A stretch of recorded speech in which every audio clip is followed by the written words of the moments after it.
Today's episode is sponsored by one of my favorite rap labels, Front Row Regale.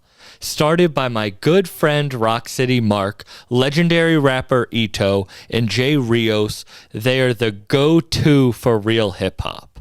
Make sure to check out the whole team, including DJ Doo-Wop, Jay Black, Nice to Future, Boo Boo the Prince, Reno RX, and Uwop Diggs. Follow Front Row Regale on all platforms and check out the New York by Ito and DJ Doo-Wop out now. Yeah, yeah. Yeah, yeah. Yeah, yeah, yeah, yeah, yeah, yeah, yeah, yeah. Yeah, no, I let the resistance get the best of me this morning, though. I could not get into the gym. I'd be there all the time, bro. Just Yeah? kind of hard to keep a routine going. Like some days you really feel like, and some days you don't. And trying to find the energy to do it on the days that you don't is rough. But there's definitely value in learning how to either push through that wall or just give yourself the grace of being like, all right, let me take a break and I'll get back to it when I can. Why is your brain, not yours, but why is the human brain so dumb like that, where you know what will make you better, you know what will make you more productive, but you still don't do it? It's like I feel like everybody has to deal with that in some way. And it's kind of wild that yeah, we know what's best for us for the most part, I think. And Yeah. we know what things that we should be doing or not doing. But the brain is powerful. Like the brain, I feel like we don't know. We as a society really don't fully understand how powerful the brain is and how it can make and break habits and stuff like that. So it's a lot to be discovered, I feel like. Yeah, I was just talking to my friend who went through like NA and AA, and he Hmm. was saying, and that's not something that I deal with, but something that he said that they taught was like the idea of get your feet moving and your head will follow, Hmm. which Yeah. like that is what it is, but it's so hard to get your feet moving sometimes. Yeah. Like specific for the gym example, like once I get in there and I start and I'm like halfway through, I'm like, all right, I'm close. And then by the end I feel great. And I think to myself, damn, I'm glad I didn't skip today because I like this feeling right now and this is what I need to be doing. But sometimes that wall is just very, very sturdy. Yeah. And I think some days it is good to give yourself that patience. And I think other days it's worth trying to just push through it. Are you an even keeled person, or do you work in cycles where you like push yourself to the limit and then you're like, shit, I gotta take a break, and then you like push yourself to the limit and... I'm a mix. It depends on what the thing is. Like I'm pretty even keeled with stuff like music, where I'm not going to be in the studio for 8 straight days until 4 a.m. because that's just not like I know that's not sustainable. I'll work at my own pace and I'll work during the day, throughout the day, whenever it makes sense for me to be working. And then for other stuff like eating healthy, like I really push it and I'll do it for a month and I'll be great. And then I'll just fall off for like the next week and I'll just fall right back into the pattern and try to get back on the horse. And there's certain stuff that I definitely push it and try to see how far I can go and then deal with the after effects of it. And then there's other stuff where I'm much more measured about how I approach it. Why are you calm about music? Music is just the one I think is the thing that I'm best at. And that gives me, I think there's a level of confidence that I've had built up over the past few years to where I know what I need to be doing. I know what level I can do it at, and I know that I can continue to build on success. And there are other things that I've struggled with, like healthy eating, for example. Because there's the opposite end, which is just eating like shit, and there's like a middle ground where you're kind of like doing both, and you're eating like good stuff and bad stuff. But eating healthy, like strictly healthy, there are so many moving parts that go into that, and that's not something I focused on for most of my life. So, um, I think music is just the thing that I feel like I'm best at, and because of that, I don't really feel the need to push to a limit because I think the spot that I'm at with music is already good. At the effort that I'm putting in, the strategy, the the inspiration, all those things are just on track. So I feel very at peace with direction and the pace with which I'm moving. Did you know the path you were going to take? Oh, definitely not. Um, I I abstractly saw myself as a rapper when I was in high school, or saw that I could be a rapper. I didn't have any concrete plans of how I was going to accomplish it until the past couple years.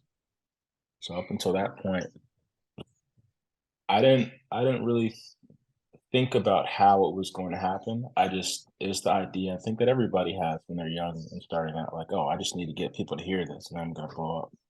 And there's no I didn't know about ads, I didn't know about algorithms, I didn't know about consistently releasing, I didn't know about beat selection and things like that. I'm just thinking like I'm good enough to make it, which I wasn't at the time. Like my music just wasn't that good, but I didn't really have anything else to compare it to because it was the best music that I had been making as like relative to what I was making prior to that. So I just thought that it was going to happen one day. Um, I just didn't know what type of work it would take to put into it until the pandemic hit. And then I started really, really focusing on music, and things started happening like almost instantly. And then I realized that I was at a completely different level than I had been at in high school and college. So yeah. You said that everybody gets that idea. What do you think was different about your idea? Like you really did believe that this was going to be what you were doing, or Mm-hmm. Um, the big switch happened when I think it was around April 2020. I had released a song called Bleach in mid March, and after about a month, it started jumping up crazy with the streams, like 5,000 streams a day. I'd never even gotten to 10,000 streams on a song before. And once Bleach started jumping up, that's when I finally got that feeling, like the feeling that there was something to grab onto, that there was something tangible with what I was doing. And from that point on, I just rededicated myself to not just the craft, but also the non-creative aspects of music, like the business side, the promotion side, all that stuff. yeah. And once I started seeing sustained results on Bleach and then Gristle a couple months later, that's when I felt like I really got it. I had like a formula to follow, or not a formula in that I wanted to replicate those songs specifically, but a formula in that I knew how often I wanted to release and I knew how I wanted to promote the songs. And of course, that formula became more polished and refined over time. But I had something, like I had a rudimentary blueprint to start off with after those first few months of 2020. And that's when I felt like I really had it. Why do you think Bleach was different? Um, from a technical standpoint, I think there are a lot of elements of Bleach that are compelling for a listener. Like I've always been a real lyrical person, lyrical artist, and that has never left my music. So I think that appeals to a lot of people. But I also think Bleach was the type of song that worked on that deeper lyrical level, but also a more cursory sonic level. Like the production was crazy. Level produced it. Lo-fi trap kind of meeting in the middle. I think that sound just really hits for people. People like more people. So many people tell me that that's the song to listen to when they smoke. The song to listen to when they're like driving late night. And I wasn't thinking about any of that when I made the song because at that time I'm just thinking I gotta put shit out because I'm not trying to quit music right now. I want to really get something going. I think just the elements, like the pieces of the song, the production, the flows, the lyricism, and just the overall sound contributed to something that people really like. But if I'm being honest, I think sometimes there's there's kind of an inexplicable way that things happen in the world, and I wanted nothing more in that moment than to be a rapper and to not go home and not start grad school or work a job. And I think I put all of that energy into that song, and stuff started to happen. And that I'm not like a super spiritual person or anything, but I do think that there's something happened with that song, and it was based around like that urgency, that sense of urgency, and the desperation that I felt to get shit off the ground.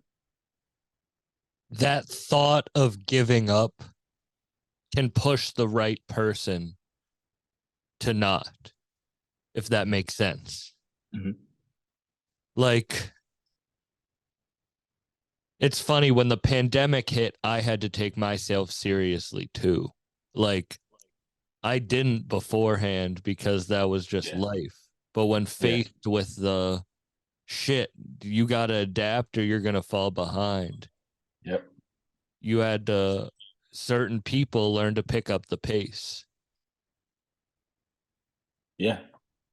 I totally agree with that, and I think there are also certain people who would be content if things didn't happen for them in that way.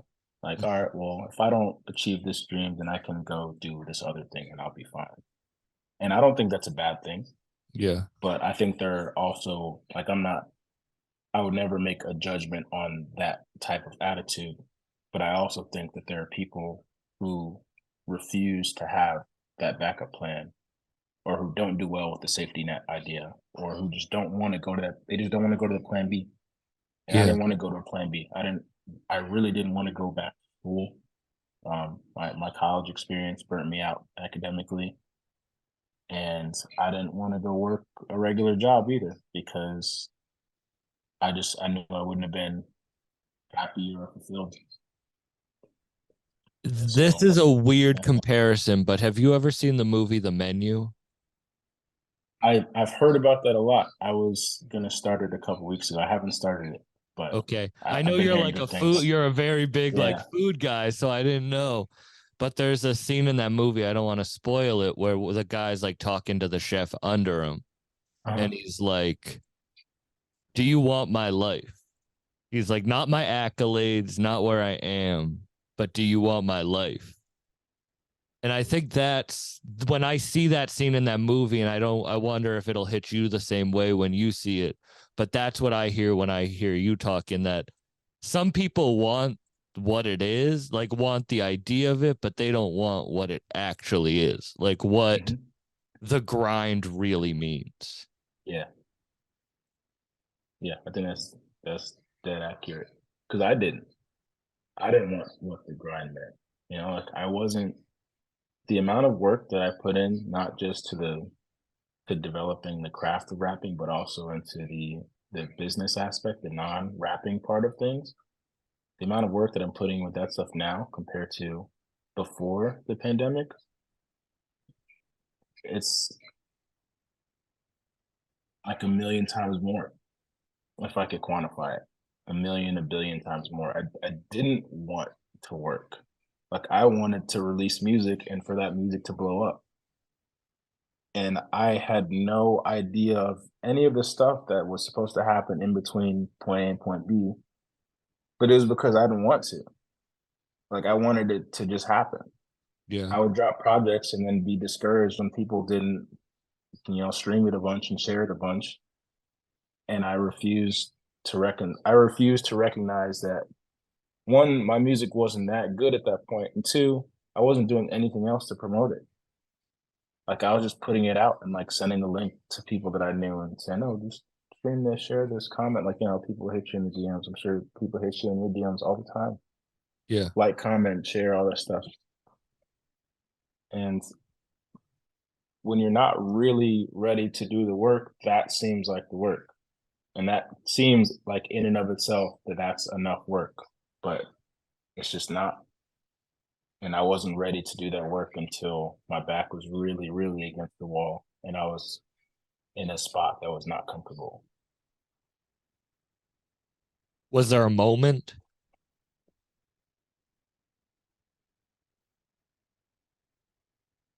Was A there moment, was there a moment when it was like a do or die moment? Not literally, but like where your yeah. brain did make that switch. I would say around the time that I wrote Bleach, that was those couple weeks were the moment everything shut down in Chicago. I was working at the gym at the school from which I had recently graduated. I'd been there for about a year and a half maybe, and the gym shut down, so I couldn't work anymore, which meant I didn't have like a main stream of income anymore. And at that moment, I realized that I could just cut my losses, move back home to my parents' crib, not pay rent, get a job somewhere. I'd already started applying to grad schools because at that point I wasn't convinced that music was going to pop. And the alternative was to give music one last big push and just see what happened over the next couple months. And if nothing works out, then I'll leave. But the reason I would have to quit basically if I left is because like my whole studio setup was in Chicago. Like my one of my best friends lives here. I go record at his studio. He's been engineering me for the past few years. Like without all that, I'm not gonna drive, an hour and a half down to Miami to record from West Palm Beach once I move home, Yeah. of course. I'm not gonna be doing that just to record music. I'm gonna just focus on other stuff because music it didn't work out for me. But I was like, well, I've been doing this for too long. I really wanted this. I really want this, and that felt like the moment. Lost my job, everything shut down. Needed to make something happen before I made the final decision on whether I was going to move home and quit music or not. But I Do just really you wanted to make it. do you feel like the universe gave you a choice, or do you feel like it had to be this way? I think there was choice involved because I wasn't a great student in school, but it was because I didn't really care about school, especially once I got better at rapping. Once I felt I was better at making music than I was at school, then I stopped caring about school. But from I was a school kid growing up. Like I played sports and stuff, but my thing was school. Like I was in the gifted classes and the AP stuff, and I went to a good college and got scholarships and all that. Like I went to school for school. And that was definitely a choice that I could have made again during the pandemic. I could have just gone back to school. And I think I would have been fine academically. I wouldn't have enjoyed myself, but I probably would have like I was looking into specifically this joint PhD program at Yale for African American studies and music. And the one thing that when I was looking into other music programs at other schools, the one thing that kept me from applying to those was that I didn't want to be studying like 17th century classical music for 5 years before I could get into what I wanted. I figured that the joint aspect would allow me to at least study music that I actually cared about. That was like my main plan, like my plan B, I guess. And the choice was there, but I just didn't want that. Like I didn't really want that. I really wanted to make music. So maybe if something like I don't know, if something had happened surrounding that where they took away the joint thing, so I couldn't do one half of it. So it had to be either music or African American studies or something else. They just removed the program. Then that would have felt less like a choice because then I was like, all right, well, fuck it, I'm just going to do music. Yeah. But yeah, That's a wild. Do you feel fulfilled now? Like, yeah. I feel like I'm in a place that I didn't think I'd ever be, not just in terms of music, but in terms of like what life has become because of music. I'm better at rapping than I thought I would ever be. And I feel like I have a pretty good understanding of what's happening around me in terms of music, but also the way that I've approached music has given me a lot of insight on the other parts of my life and how I want to do things either the same or differently. So, but in terms of music specifically, while I still have a lot more that I want to accomplish, I feel like I made it in that I'm comfortable right now, like financially comfortable off of the different streams of income that music has afforded me. And I don't just want to be comfortable, Yeah. but right now, like I've maybe about a year, not very, maybe a year and a half, a year ago was when that happened. Like when I quit my job and started doing music full time. So that was December 2021 that I quit my job at the gym. So for like a year and a few months, I felt like I've made it. Do you There's enjoy just the a lot further. comfortability? Yes, it's cool. Like I still think about how much stuff costs and things, I'm not at that level of comfort, but it's nice being able to be on my own schedule. It's nice not having to clock in and clock out. Yeah. And it just this is it's just not something I envisioned even a couple years ago. I didn't think that things were going to get to this point, but it seems like things just hit new levels every few months. And it's nice just kind of being able to do what I want. And my job is something that I really, really enjoy doing. Like the one thing that I want to do more than anything on the planet. So cool. What has it taught you in outside life? What did you mean by that? It's the idea of if you really want something to happen, then you're gonna make it happen. And the only reason that you don't make it happen is because you don't want it enough. And I don't think that's a template that you can apply to everything and to everybody and to every situation in life because especially as a black person, I know that there are certain institutional barriers in place for a lot of people in a lot of places that don't allow them to do the things that they really want to do. And it's not, of course, it's not just black people either. But I think in a lot of places here and in other countries, wherever, there are structures in place that make it very difficult to accomplish goals. So when I say what I said initially, I mean for people who have the means, who have the capacity to do those things. Most things are within reach, but you got to go and get it. And I feel that way about a lot of stuff in my life that I just haven't been as nearly as focused on as with music. Like things like lifting, for example, like we were talking about at first. Like if I really wanted to consistently be in the gym 6 days in a row and not skip any days, like I would. If I really wanted that, then I would go get it. But I'm not doing that.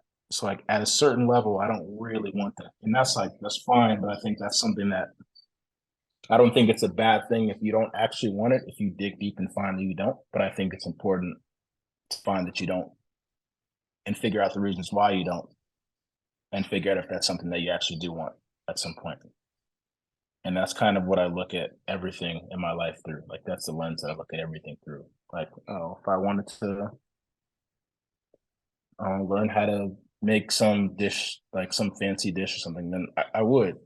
But I haven't done it yet, so I don't really want to, and Yeah. that's okay. Like it's okay that I don't really want to, but I need to accept that that's not something I really want to do, and that's yeah, that's just kind of the template that I use for my life now. because with music, I wanted it. And at first I didn't, so it didn't happen. And then I did want it and it did happen. And if you have the capacity and the patience and the work ethic and all those things and aren't being affected by those structural barriers, then you have a pretty good chance of making stuff happen. And not listening, as you said, you're realizing that if you really did want something, you will get it with everything else in place because your brain won't tell you the truth. Your brain won't tell you what you really want or what you really don't want. It'll tell you Yeah. both ways. It'll tell you that you really want something that you don't, and you'll put all your time into that. And then it'll tell you like like the resistance of staying in bed. Like Mhm. you're never gonna be happy. Like, I don't know. I'm never like, oh, thank God I did that. But in Yeah. that moment, every morning, you're like, no, this is what I need right now. Yeah. And it's so hard to break through that. And there are so many different reasons for people have a bunch of different reasons to be in that spot. And I Mm. think most, if not all of those reasons are valid. People go through a lot of things that make them want to stay in bed. People go through a lot of things that make them want to do something or not want to do something else. Are you an anxious person? No, um, I definitely have stretches. Like when music was when I first was starting out, like I was anxious. Not starting out when I first, I guess, embarked on the journey of actually making it with rap in 2020. I was anxious. So I wanted things to work out. Um, and I have other stretches of anxiety when it's come to like personal issues like family things, but it's always typically goes away once I get more clarity on something. And sometimes it happens with time, and other times it happens with more actionable things. Because when I listen to your music, you seem even keeled, like calm. And I don't know if that's how you perceive it because I'm a stand-up comedian and when people will Mhm. always come up to me and be like, "Damn, you seemed like chill up there." But like to Mhm. me, I'm not chill at all. Like I'm like the most, you know what I mean? Like Yeah, anxious. I'm a bumbling idiot. Like that's how I see myself. So it's funny seeing other people's perception of you versus what your perception of yourself is. yeah. For a long time, I was concerned that music was not going to work out, even once things started getting good. Once Bleach blew up and Gristle blew up, and 250,000 monthly listeners, 500,000 blog posts, a few like cosign type things. Producers reaching out to work, sending packs, like making enough money to live off of. I'm thinking like, yeah, this is great, but there was always that nagging feeling in the back of my head that things were going to dry up and that something was going to just fall off. And then one wheel will fall off, and then another one fall off, and then all four would fall off, and then it'd be back where I started. And that's something. It was a thought that I couldn't get rid of, and I don't think it really showed in the music because stylistically, I've been pretty similar over the past couple of years as I figured out my sound. But in real life, up until about maybe 6, 7 months ago, that nagging feeling was there. And now it's not there. And I don't know if people can really tell with the music because I don't think my music sounds like I've been working to make my music sound effortless. Like the idea that it takes a lot of work to make it sound like it's not taking a lot of work. Yeah. But it does. Like I'm thinking about like every single line that I write is intentional. I don't do the whole throwaway thing, you know. There's no filler with what I write. So like the way that I write is so that I couldn't even pull a line out and put another line in because the last line of one 4 bar set is supposed to lead into the first line of the next one, which like everything is connected. And I don't think the amount of work that takes really comes across in the music, but I don't want it to. Like I don't want it to sound like I'm trying to put together a thesis on a song. I want it to sound smooth. I want it to sound like unbothered. Yeah. But at this point, like I do feel unbothered. I just didn't before. Like that nagging thought in the back of my head, like this isn't gonna work out. Like that's gone now. And I don't think that changes how my music sounds, but to me it changes how it sounds because I don't feel like I'm in a place where the wheels could fall off anything. Is there a career that you idolize, like a path that you idolize? Um,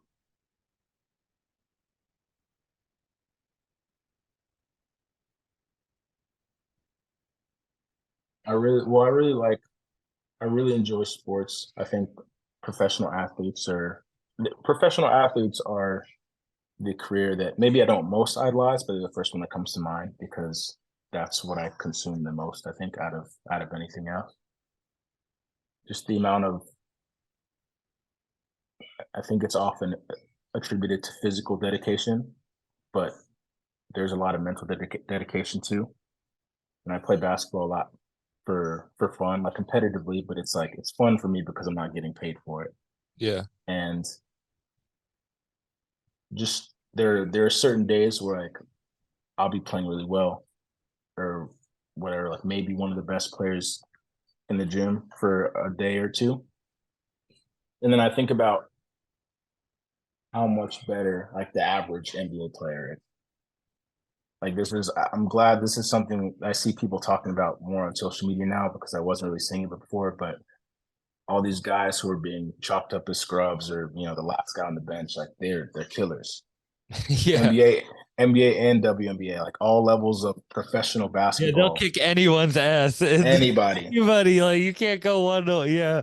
Yeah. anybody, like they're gonna come to These the dudes rec were like, I center. could beat up the strongest female MMA fighter. It's like, no, Like, you can't. Like, no, no, these people do it for a living. Like, it's just that, like being that level of good, even being the worst WNBA player in the league, still a killer. yeah.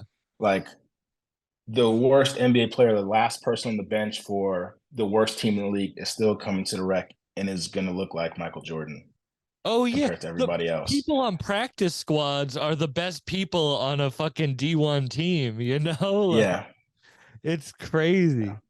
Just any like professional athletes and how good they have to be, but also how sharp they have to be mentally to perform at that level or to be that last person on the bench and to know how good they are and to know like what they came from because they were probably the best player on their high school team.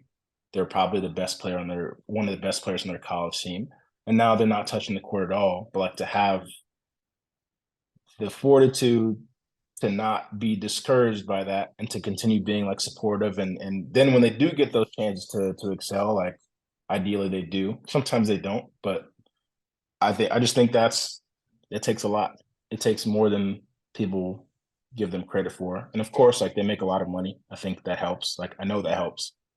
I don't want to act like they're getting paid $20,000 a year or $40,000 a year, but I think it still takes a lot to go from being that person, that guy, that girl to not touching the court at all and then just having to be cool with it. Yeah, it's kind of like rappers on labels who aren't like people who don't care about like the lesser people on a Mm-hmm. smaller label. Like, all right, I heard you say that you liked Griselda in an interview. Like those are Mm-hmm. my guys. I love Griselda. I got the West Side fucking. I was just with Hell Conway literally 2 days ago. I almost knocked over my seltzer. I caught that shit. Damn. But like Conway has so many artists signed to him that's drum work. Like that's his label. And then you got like yeah. James Mm-hmm. Keys and you got Love the Genius who are amazing. But Mm-hmm. people are like, well, that's not Conway. So why would I give them like the time of day to listen to that? And it's like, no, they're still better than anybody that you'd know, but they aren't the like star. So to the average person, to like the fan who doesn't care,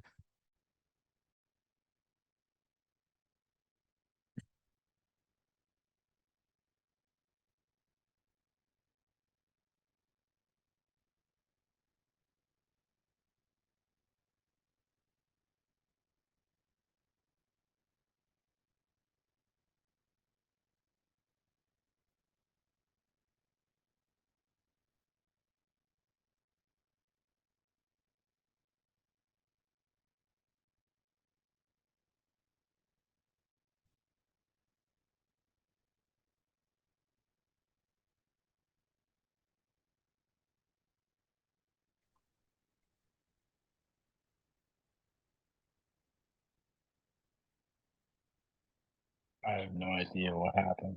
That was just a bunch of clusterfucks at the same time. I knocked over a bunch of shit. The phone got disconnected. But what was I talking? Oh, I was talking about like The it's Griselda funny. guys. Yeah. Yeah. I guess I'll change the point, but keep it on a little bit. It's like people don't think about a concert, what a concert really is when they're a fan. Like when you just have a job, you go out and you like want to just enjoy your night, but you don't Hmm. know what that means to the artist. Like I don't think people think that an artist like dedicates their life to it. I think people are ignorant to that. Hmm. Yeah, I think so too. I think that there are a few performers who are just widely renowned as incredible performers, like the showstoppers, like Michael Jackson, Beyonce. Those are the first two that come to mind to me. But in terms of rap, like you think of Kendrick and you think of Cole, I think is known to put on really good performances. Um, like the heavy hitters. Yeah. But the work that it takes to put on a good show, but not just put on a good show, to put on so many like years, months, years of good shows that you become known as that, like that's a crazy amount of work. Yeah. And it goes further than rehearsing and it goes further than energy. Like there's so many other pieces unrelated to the artists themselves that have to go into that and go into those experiences. So yeah, I definitely agree. Is there a rap career that you idolize, like someone that you're like, damn, their path is the one I look up to?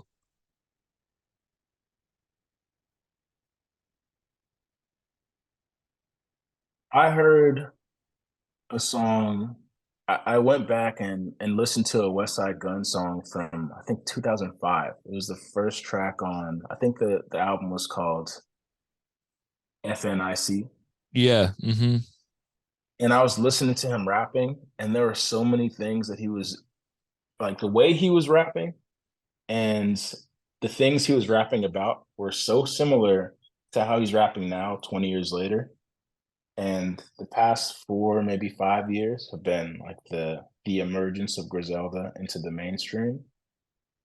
And I just think it's really cool that he stayed down and he stuck to what he knew. And there are probably a lot of people telling him, "Yo, you should do this and you should do that and you should do all this stuff." And the only thing that I noticed change is the ad libs in the pacing because he was rapping in a more traditionally dense way than he does oftentimes now. She still does now sometimes, but he's been doing this for over 20 years now.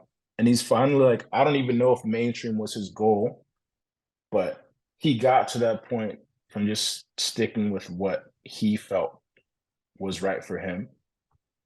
And I just respect the hell out of that because that's a long time to stick with it. Like that's a very long time to believe like this is gonna happen. Like I'm gonna get to that point. Now that you have more like of a mainstream success, are there more people trying to get their like hands in the pie? Like, is that something you have to fight off?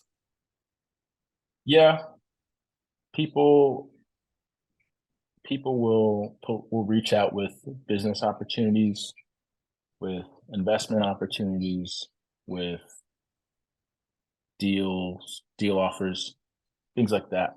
And lesser stuff too. Like people will definitely come back. People from the past will come back and it'll be like the whole, yeah, just remember when we used to hang out in middle school and that Oh, type of thing. yeah. So Yeah.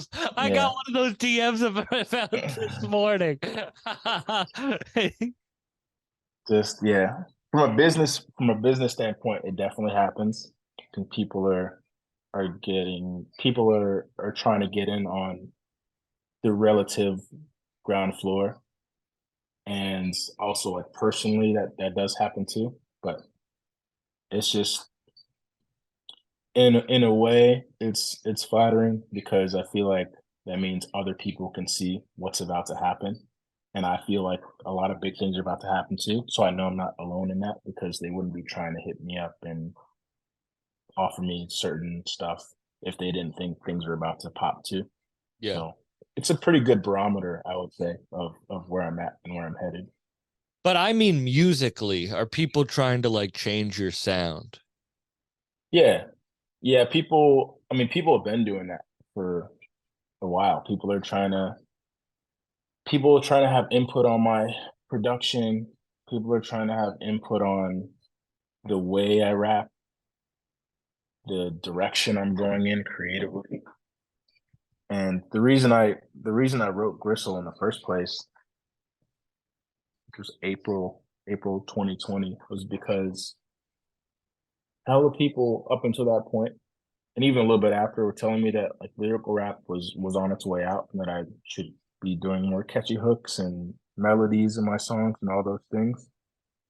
And Gristle was just like a fuck you to all of that. Not to the people specifically, because I think those people were coming from a good place with their advice. But I like in response to all those different things, I released a song that was like a minute 50 something seconds long, and it was bars from front to back with no hook, just straight bars.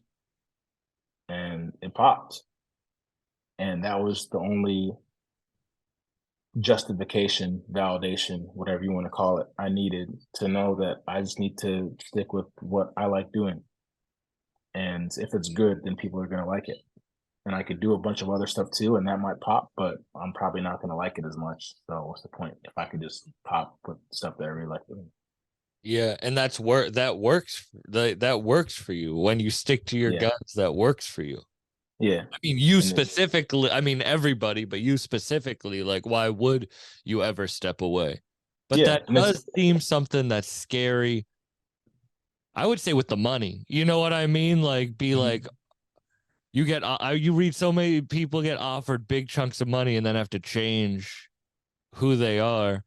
And then they yeah, would have made that money. And there's other people like, I don't know if you know who David Goggins is. yeah, Like he got I don't know if you know his story, but he got a book deal and they offered him like, I don't know, like 70 grand for his book. And hmm, then he kept it and he didn't sell the book for 2 years. And then like 2 years later, he sold the book independently and made like, like 10 million on it or some shit like that.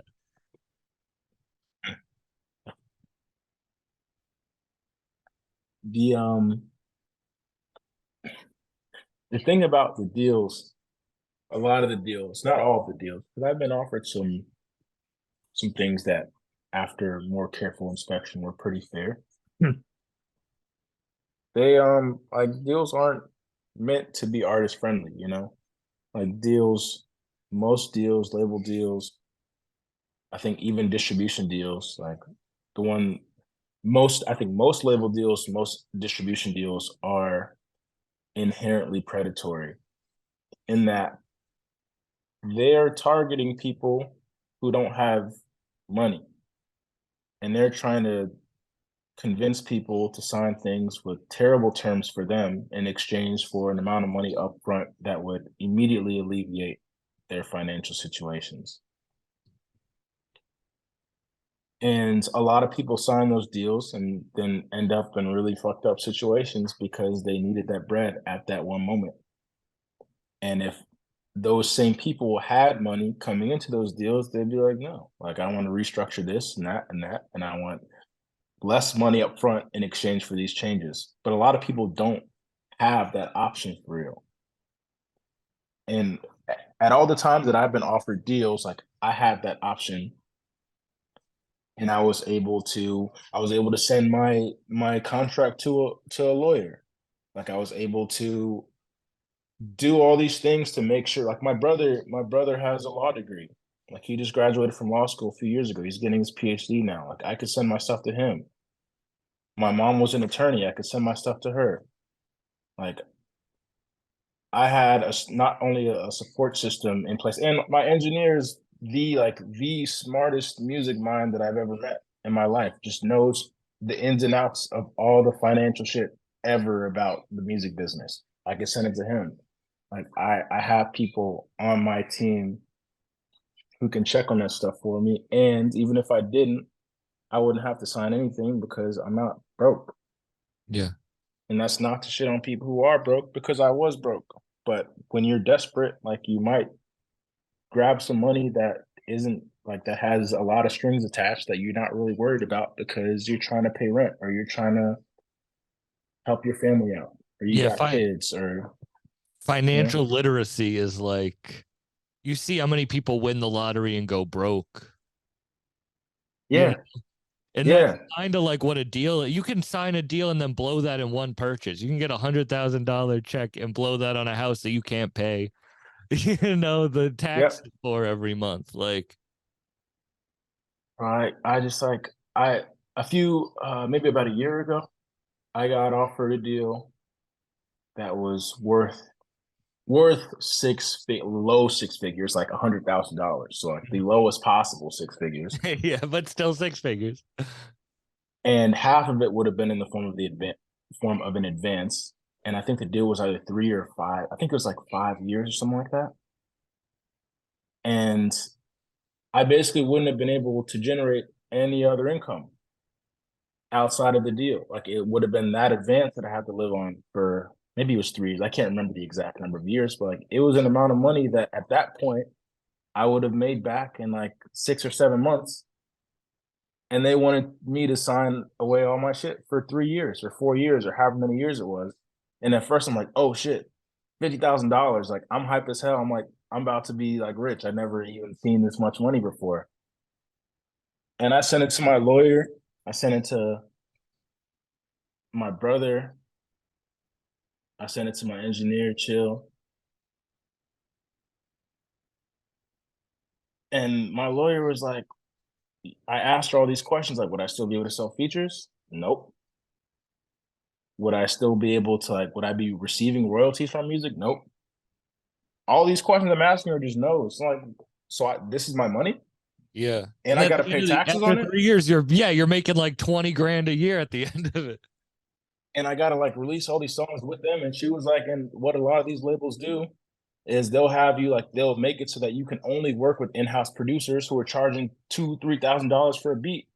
So there goes your advance because it took you $30,000 to put together 8 songs. So now I got no bread for 3 years. Like, and I got to pay taxes on the rest.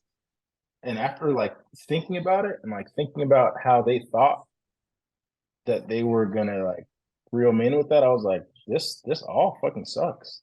Yeah. Like I can only imagine what somebody who didn't have the people are because I my dumb ass was hype.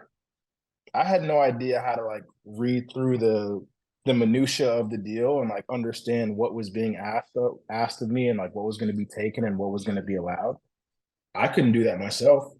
So I can only imagine what it would have been like if one, I wasn't making the money that I was making back then, which wasn't a crazy amount, but it wasn't like enough for to justify me signing that deal. And two, not having the people around me to be like, this is fucked up. Yeah. Like that's bad. That's bad for a lot of artists. And that's why they get signed to these fucked up deals. And then they get yeah, and then on the third year, what do you like on that third year you have no money. You can't do the music and you're just Yeah. yeah. You can't pay for features. Like you can't what you have no budget. So now you're just putting out music and there's like maybe a little bit of a marketing budget left. Yeah. And then they just shelve you because you can't make that money back. So until you make the money back, however you're supposed to make it back, you're just stuck in that deal. Like that's terrible. But that's the point, right? Like they're not I'd say most deals are not supposed to be, they wouldn't be offering the deal if they didn't think they were going to make the money back or if they weren't legally required to make that money back, right? So it's going to be back one way or another. What do you think deals are good for?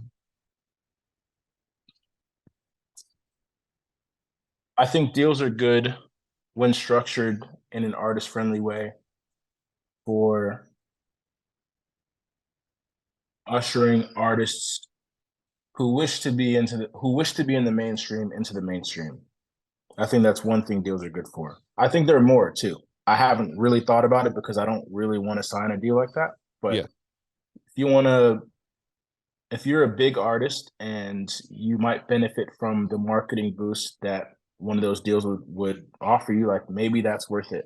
But I also think like a publicist could do that. A publicist with connections to 8 different labels could do that. Like I Yeah. think working with an investor could do that. I think there are a lot of things that could accomplish that. Or if you were given the money yourself, how would you market yourself? I don't think all deals are bad, but I think that there's like deals are being offered by businesses, and the point of a business is not to lose money, it's to make money. So that's I don't think that's something that should be lost on anybody who's looking to sign a deal. Like they're not their goal is to blow you up, if that even is what happens, to the extent that they generate revenue, profit from you, the artist. Yeah. The goal isn't to make things great and comfortable and make sure you're all good and you make hell of money. They don't make any money. Yeah. Target doesn't really care about the products in the store. Exactly. None of these companies actually care. Like you see, like Black History Month, they put all the black people in their commercials, and they do history facts. And during Pride Month, everything is flag colored, and then the day after the month is over, is back to business. Like they don't. None of these places actually care, and I think it's important for people to realize that. But especially artists who are being like wined and dined basically by these companies, and have representatives come out and try to make it seem like it's this really cool, like equitable thing. And it's most of the, I would say most of the time it's not. I think there probably are examples of times where deals have been really well structured for the artist, and it's been like more of a partnership than, this, and then an imbalance. But yeah, that's the point. Like they wouldn't be up billions of dollars if they weren't making a profit from their artists relative to what the artists are making. Yeah. Business is finding something that you can make money for and exploiting that. And I think art is something that can get exploited a lot because as a creator, you care so much about it that you just want to sustain it. And Right. they can see that vision. Anyone sees that vision. It's like they're not creators. They care about money. Like Yeah. people are born. This is the what I asked you way before about, like, people are born into certain roles. Like you are a creator, no matter how that ended up playing out. Like you are like that's who you were. Like some people are born to just want to make money, and that's all they care about. I think like one thing that I would say about that is that a lot of that is situation based or environment based. And if you grow up around people, like if you grow up in a family that values money as much as like what you described, and like you're going to be like that too. If you grow up in a family that values community, like you're going to value community. If you grow up in a family that values money, you're going to value money. If you grow up in a family that values creativity, you're going to be creative. My mom was an author. My dad, well, my mom was an author. She was an attorney. She was many things. But my creativity, I think, came from being encouraged by both her and my dad to be creative. So I do think like you're born into a family that has certain points of emphasis, and it could be whatever those things are. And usually you're going to follow like what your family does until at that certain point maybe you switch up.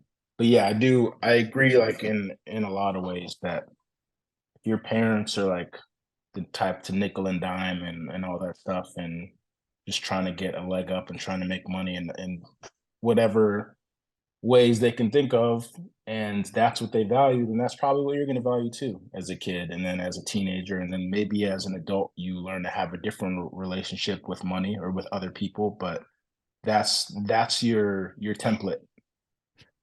Damn, yeah, you are right about that because I was thinking about that like emotionally too. Like, when you get like triggered and you start acting like the ways that you saw, you're like, wait, how did I learn this bad behavior?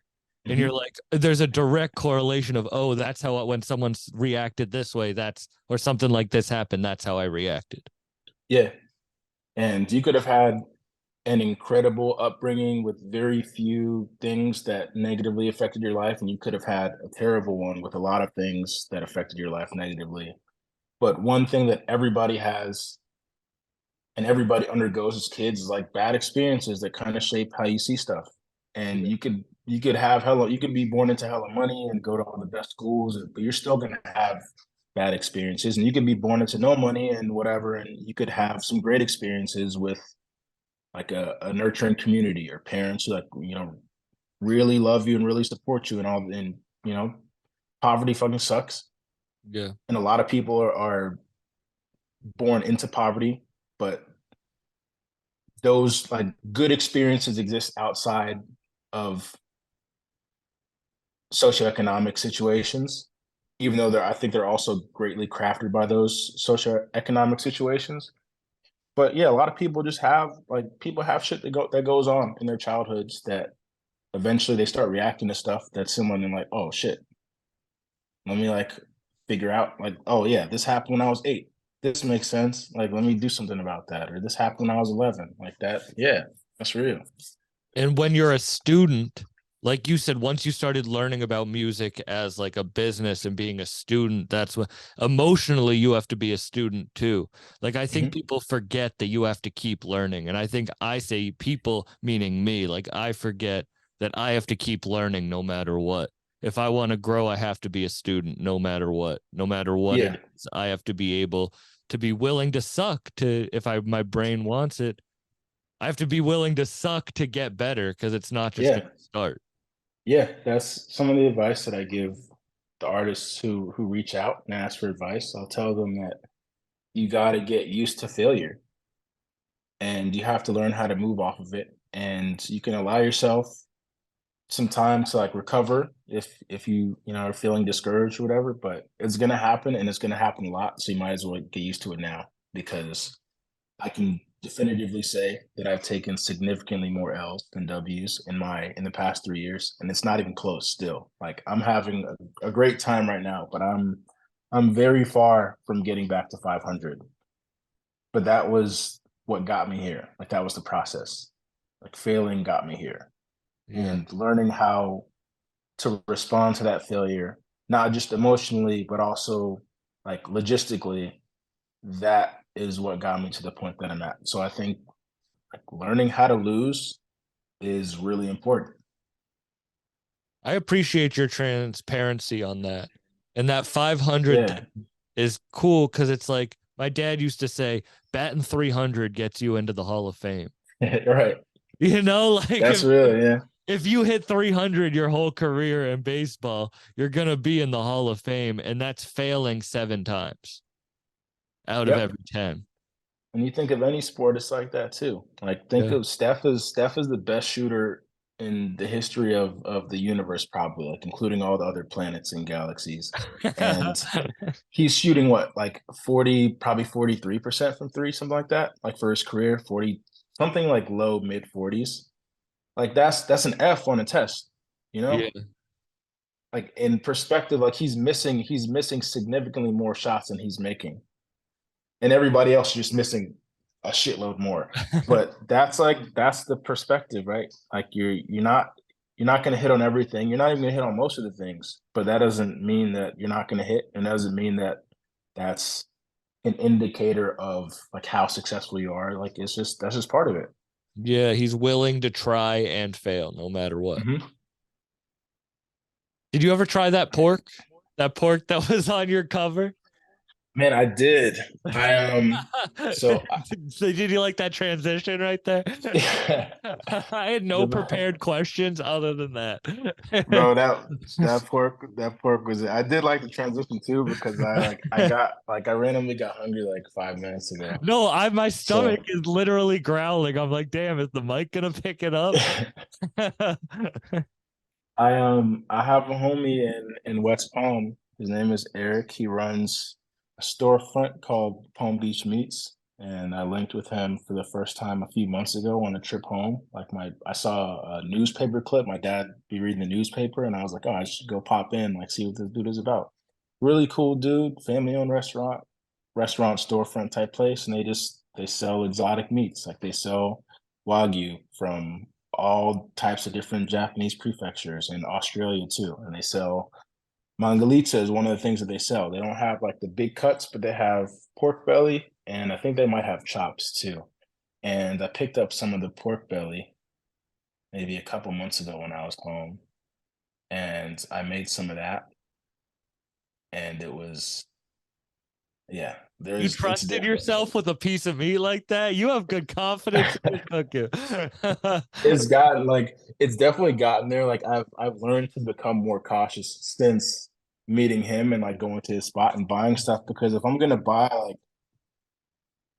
$100 steak, like I need to make the steak right. I Yeah. can't I Yeah, can't you waste it. can't Like fuck it's that up. I No. don't want to waste a $30 steak. I don't want to waste a $20 steak. I sure as hell don't want to waste $100 steak. So I get mad when my pasta's overcooked, you know? yeah, like I'm not I don't I especially don't like making food the wrong way if I'm gonna eat it. Because I'm gonna still eat it, but I'm just not gonna enjoy it, both because of how it tastes and because how I know I fucked it up.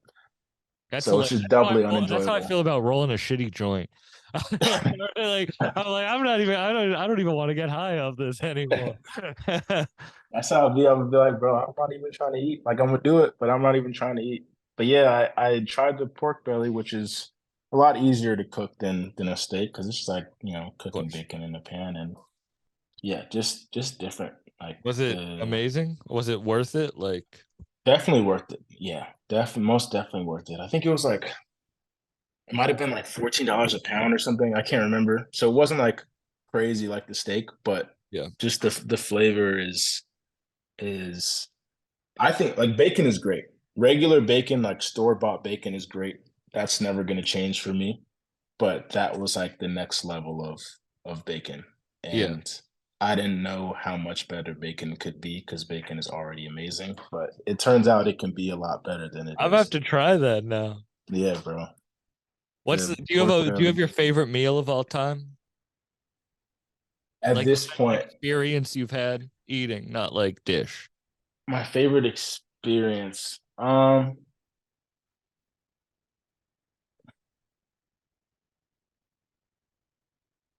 think so. I went to this place called Momotaro. I've been there a few times now, but most recently I went with my homie Terrell, and it's a Japanese place in the West Loop of Chicago. And it has like really fancy sushi. I had never had fancy sushi before. The first time I went to Momotaro, I didn't get the sushi. So we go to this place and order a bunch of stuff. Up until that point, the only experience I had really had with sushi is an all-you-can-eat place, right? Because there's one real close to me where I live, like especially when I didn't have money like that, $15, $20 fills you up for the Oh whole yeah. day in like Yeah. a kind of a sick way, but like in a good way because that's $15 and you're good It's for like the day. enjoying a fucking quarter pounder. Yeah. Right, exactly. And sushi, like that sushi has always for me been more of like a phalanx for spicy mayo and soy sauce and wasabi. Like it's never been about the sushi itself. And I got the sushi from Momotaro, and it was like I wasn't even eating the same food. And then I got more sushi, and we got more sushi. And I spent a lot more money than I was planning on Yeah, spending. it's probably like 12 But grand by the end of it. bro, it was bad. I was like, it was prop like the most I've ever spent at a restaurant before, for sure. But it was worth it. Two of you, what was the bill? Yeah, man, it was like it must have been like 350 or something like that. Yeah. And then that was actually when I started. That was when I came up with the idea for the album title, 50% gratuity, because the dude is real cool. It kept bringing it back, and I was like, "Fuck it, bro! Like I'm already spending hell of money. Like let me just Hey, put that's this on top." that's dope as fuck. But and I like waited to like see his like he went to the little area to put the check in, and like I waited to like see his face when he like looked at it. And the way he looked at me was just so fucking funny because he was like, "Is this dude serious?" But like in a really cool way. It was fun. It was The funny. worst is But when you leave a really good tip and they don't see it. You yeah, know? like It's I such usually a dickhead, like it's such an ego feeding thing. I can't like to be real. Like I don't think I've ever really waited to see before. Like I knew that time because that's like that was that's the most I've ever spent. Like even without the tip, right? Like Yeah. during that's stupid to spend that much on a restaurant. Like I'm not bred like that. At that time, like I kind of was, but still dumb.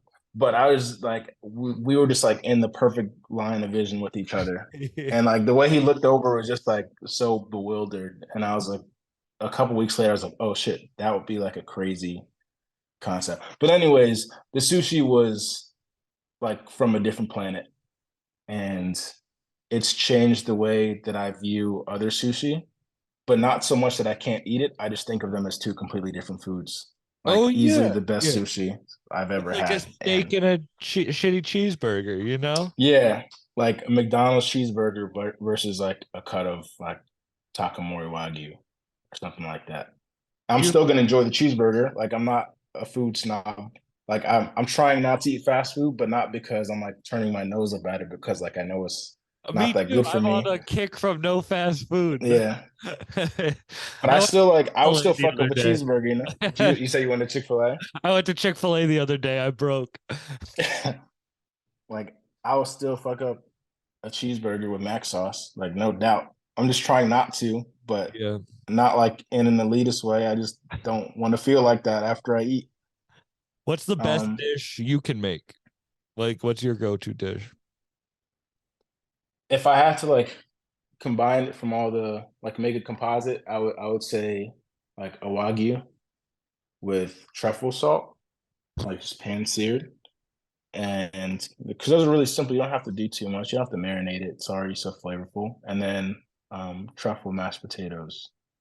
And then like I take the garlic that I use, like the cloves of garlic that I use in the pan fry, and I put them in the mashed potatoes after. So like black truffle carpaccio in the mashed potatoes, buttered garlic, and scallions too, probably because I use those in the pan also. And the steak, yeah, steaks by itself, and like arugula salad or something like that with some nice vinaigrette.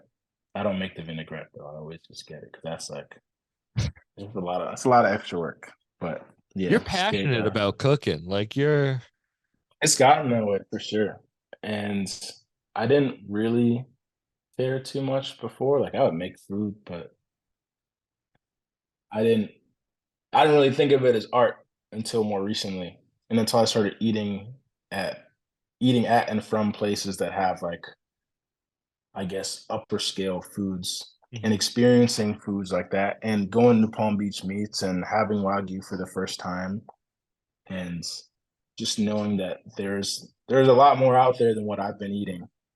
And I'm not gonna just like only eat Wagyu for the rest of my life, you know. But I think it's cool to kind of for myself at least mix in some of like the more upper scale fancier stuff just time here and time there because it's nice to experience.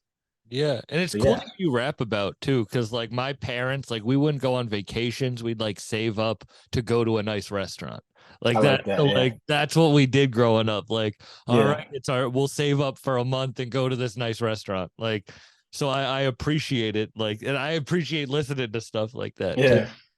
I just feel like I think that's one of the things that people aren't really rapping about, to be honest. Like and I haven't listened to like every rapper and every rap song ever, of course, but when I think about rappers rapping about being in restaurants and what the food is like, I think of Bronson, but that's Yeah. kind of it. Shout out Like, Bronson. shout out Action Bronson. He's one of That my show was favorite crazy. rappers. Last 2 nights ago, it was Uh-huh. Rock Marcy, Conway, Action Bronson. Damn. And to be Wait, on where was in New York at okay. Elsewhere, and it was cool. I got to do a podcast in the green room at Elsewhere, and then Mhm. like be on stage for them, and it was a crazy experience. That's dope, bro. That sounds cool as hell. Sorry, I didn't mean to cut Nah. you off, but No, no, I that's got like a dope, bro. flashback to like, wait, that was a real moment. Bronson has been in my top five for a minute. And it wasn't until I really started getting into his music that I was thinking, like, I really love food too. Maybe I should rap more about food. Like, I want to rap about stuff that I know. I want to rap about stuff that I experience. And food has increasingly become one of those things that I've experienced in a way that needs vivid description. And I think it's just one of those things that I mean, it's something that I do. Like I really love to eat and I like going to different places to eat. And I like eating all different kind of stuff. and I think it's cool to fit that into songs when I can, and just be as descriptive as possible because I don't think most other rappers are really doing that. Yeah. But also, even if they were, like, I'm doing it too, so I'll rap about it. You And know? also why, yeah, you know, you do it in such a unique way that I don't think the comparison, I don't know anyone else that does that. Yeah. What's the last question? What's the coolest thing that you've been able to experience with music? Coolest thing I've been able to experience. Um,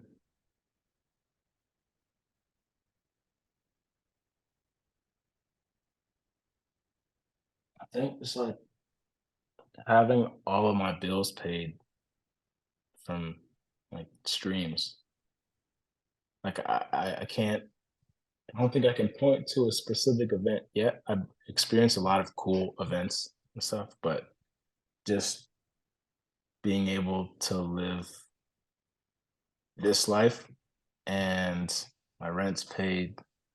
I guess I don't have too many other bills, but like all the stuff that I need taken care of is taken care of because 3 years ago I decided that I wanted to like get serious about music and drop it. And like now I'm here. And I think that's pretty cool.